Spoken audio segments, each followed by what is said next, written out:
Участковый инспектор Марк Посланский Чекиш. Как вы? Все нормально. Вы же знаете, да, то, что вы состоите в профилактическом учете по условно-досрочному освобождению, да? Да. Мы сегодня у нас проходится оперативно-профилактическое мероприятие под учетный элемент, поэтому проверяем всех, кто лиц, состоящих на профилактическом учете. Дома никуда не хожу. Ағымдағы жылдың 10-23 ақпан күндері аралығында есепте тұрған тұлғалар жедел профилактикалық іс-шарасы өткізілді.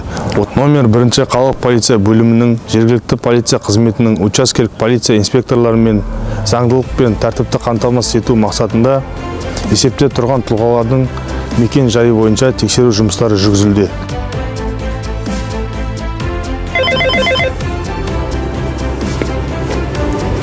Саламатсыз, полициядан ба?